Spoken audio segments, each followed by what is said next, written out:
troisième vidéo pour le TD2, troisième et dernière normalement.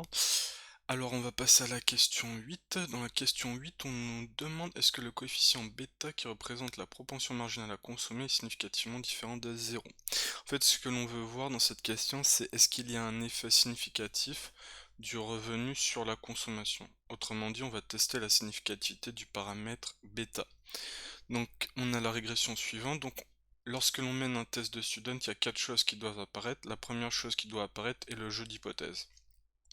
Donc on a H0, à savoir l'hypothèse nulle, selon laquelle bêta est égal à 0, et l'hypothèse alternative, selon laquelle bêta est différent de 0. Donc on a la statistique de test ensuite. Donc sous l'hypothèse nulle, excusez-moi, le revenu n'a pas d'effet significatif sur la consommation, tandis que sous l'hypothèse alternative, il a un effet significatif sur la consommation. Donc on a la statistique de test que l'on note T bêta chapeau. Donc T bêta chapeau, c'est bêta chapeau moins bêta sur l'écart type du paramètre bêta. Sur l'écart type du paramètre bêta chapeau, excusez-moi, donc on peut calculer l'écart type de bêta chapeau. Donc il y a une formule en régression linéaire simple relativement simple. C'est sigma chapeau epsilon sur T fois la variance du revenu. Donc on va passer ensuite à la distribution de la statistique de test sous l'hypothèse nulle. Donc sous l'hypothèse nulle, on peut montrer que la statistique de student suit que la statistique, la T des bêta chapeau, excusez-moi, suit un student à T-K-1 degré de liberté. Donc le K c'est le nombre de variables explicatives comme d'habitude. Et on est sous H0, donc lorsque nous sommes sous H0, on a bêta qui est égal à 0. In fine, ce qu'il faut retenir impérativement, c'est que la statistique de student pour un paramètre estimé, c'est le paramètre estimé divisé par son écart type. Une fois qu'on a écrit la statistique de test, nous passons à la règle de décision. Donc la règle de décision est relativement simple. Si la valeur calculée du t de student est supérieure à la valeur tabulée, nous rejetons l'hypothèse nulle. Et si nous rejetons l'hypothèse nulle, nous voyons que bêta est différent de 0. Donc à ce moment-là, il y a un effet significatif du revenu sur la consommation. Donc faites très attention, il faut prendre la valeur absolue de la statistique de student que vous calculez. Ensuite, si le t calculé est inférieur au t tabulé, on ne rejette pas l'hypothèse nulle et le coefficient bêta n'est pas significativement différent de 0. Le t tabulé, c'est la valeur critique de la statistique de student issue de la table de student. Donc si on est dans ce second cas de figure, celui-ci, on conclut que l'effet marginal du revenu sur la consommation n'est pas différent de 0.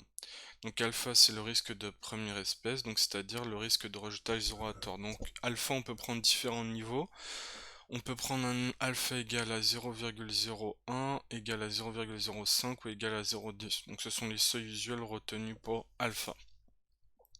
Maintenant on va passer à l'application numérique. Donc on va d'abord calculer la variance de bêta chapeau. Donc on sait que c'est sigma carré, que c'est sigma carré epsilon sur t fois la variance de RT, donc on obtient ça. Ensuite on calcule la t de student, on sait que c'est bêta chapeau sur l'écart type de bêta chapeau. Donc bêta chapeau on connaît, c'est 0,781 que l'on met ici, sur la racine carrée de 0,003281, donc on obtient une t de bêta chapeau égale à 43,53. Nous avons ensuite la valeur critique de student qui est égale à 2,306. On rejette donc l'hypothèse nulle, donc le coefficient associé au revenu. Donc si nous rejetons l'hypothèse nulle, pourquoi? Car la valeur calculée est supérieure à la valeur tabulée. Donc on rejette l'hypothèse nulle et le coefficient associé au revenu est significativement différent de 0. On conclut que la propension marginale à consommer est significativement différente de 0. Donc faites bien attention lorsque vous menez un test de manière générale. Vous mettez le jeu d'hypothèse, la statistique de test, la règle de décision, vous faites l'application numérique et ensuite vous concluez votre test. Donc c'est impératif. Donc maintenant on va passer à la construction d'un intervalle de confiance. Donc plutôt qu'avoir une valeur unique du paramètre estimé, on peut se demander dans quel intervalle est contenu le paramètre. Et on peut faire cela à l'aide des intervalles de confiance. Donc en utilisant les estimations précédentes, nous allons construire un intervalle de confiance. Donc on a la formule suivante pour l'intervalle de confiance, donc c'est bêta chapeau moins la valeur critique fois l'écart type de bêta, et bêta chapeau plus la valeur critique de student fois l'écart type de bêta chapeau. Donc on va savoir avec un niveau de confiance égal à 101 moins alpha pour cent que la propension marginale à consommer est comprise entre une borne inférieure et une borne supérieure. Donc on a bêta chapeau qui est égal à 0,0781 et l'écart type de bêta chapeau c'est 0,0753. Donc on remplace tout cela à gauche et à droite du bêta. Vous avez le détail du calcul dans le corrigé. Donc ce qui va nous permettre in fine d'avoir l'intervalle de confiance suivant. Donc nous sommes confiants à 95% que la propension marginale à consommer est comprise entre 0,73 et 0,82. Donc on va maintenant passer à la question 10. Donc si vous faites bien attention, précédemment, nous avons fait un test de significativité individuelle. Donc nous voulions voir est-ce que le paramètre associé au revenu est significativement différent de 0. Ce qui pourrait être intéressant de faire, c'est voir est-ce que l'ensemble de la régression est significative.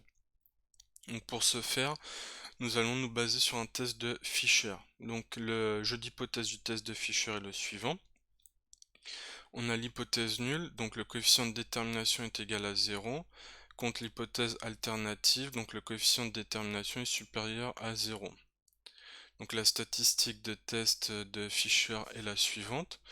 Donc c'est F, donc c'est le R carré divisé par K, 1 moins R carré divisé par T moins K moins 1. Ou c'est la somme des carrés expliqués sur K divisé par la somme des carrés résiduels sur T moins K moins 1. Donc il faut que vous connaissiez les deux formules sont équivalentes, mais en fonction, excuse-moi, en fonction des informations fournies, une des deux formules peut être plus adéquate. Et enfin, sous H0, la statistique de test suit un Fisher à K, T-K-1 degré de liberté. Petit tuyau, si vous avez oublié les degrés de liberté pour la statistique de test F, ce n'est rien d'autre que K qui est ici et T-K-1. Donc vous avez juste à les remplacer. Donc maintenant on va appliquer on va calculer la statistique de Fisher, mais avant cela on va écrire la règle de décision. Donc la règle de décision c'est similaire à celle du test de student. Si votre valeur calculée de votre statistique est supérieure à la valeur tabulée, l'hypothèse nulle va être rejetée. On va donc conclure que le modèle est globalement significatif. Si la valeur de la statistique de Fisher que vous calculez est inférieure à la valeur tabulée, on ne rejette pas l'hypothèse nulle et on va en conclure que le modèle n'est globalement pas significatif. Donc maintenant on va passer au calcul. Donc dans l'application numérique on a besoin de deux choses, du R carré et de K. Donc le R carré on l'a déjà calculé, on sait qu'il est égal à 0,996. Petit k on sait que c'est le nombre de variables explicatives, donc qui est égal à 1. Donc on va faire 0,996 divisé par 1, 1 moins le R carré ensuite, 1 moins 0,996 divisé par T-K-1, ce qui nous donne 1895, et on voit donc que la valeur calculée de Fisher est supérieure à la valeur critique, qui est égale à 5,318. On rejette donc l'hypothèse nulle, et donc vous regardez, si on rejette l'hypothèse nulle, on conclut que le modèle est globalement significatif. Donc, car le R carré est significativement significativement positif. On va passer à la question 11, donc il reste encore 4 slides. Donc dans la question 11, on va faire un nouvel exercice, un exercice de prévision. Donc notre échantillon finit en 2001 et nous devons faire des prévisions pour l'année 2002 et l'année 2003 pour la consommation. Pour ce faire, on nous donne le niveau du revenu en 2002 et le niveau du revenu en 2003. Donc première question, on doit déterminer les valeurs prévues de la consommation en 2002 et 2003. Donc pour la prévision, on va utiliser la formule suivante. Donc je vais vous l'écrire ici. Donc la consommation en T plus H, c'est égal à alpha chapeau plus bêta chapeau fois le revenu en T plus H. H, c'est l'horizon de prévision. Donc l'horizon de prévision peut être égal à une année ou 2 années dans notre cas. Une année car on va prévoir de 2001 pour 2002 et 2 années car nous allons prévoir de 2001 pour 2003. Donc on applique tout simplement la formule, donc on a alpha chapeau on connaît, bêta chapeau on connaît, et on multiplie par le revenu de l'année 2002 pour la consommation prévue en 2002. Donc il nous est donné qui est égal à 16 800. Idem pour le revenu en 2003 qui est égal à 17 000. Donc on remplace et nous trouvons la consommation estimée en 2002 et la consommation estimée en 2003. Dans la deuxième partie de la question, on nous demande de faire un intervalle de prévision au seuil de 95%. Donc là, ce que l'on a fait, c'est qu'on a donné une prévision ponctuelle. Mais en fait, on peut donner un intervalle de prévision. Donc on va dire qu'avec un certain niveau de confiance, la consommation est comprise entre une borne inférieure et une borne supérieure. Donc c'est ce que nous allons faire. Et pour ce faire, on va utiliser ces super formules. Bon, qui bien sûr, enfin bien sûr, je préfère le dire, ne sont pas à connaître, parce que même moi je les connais pas par cœur. Donc vous avez la formule générale et vous avez cette formule là.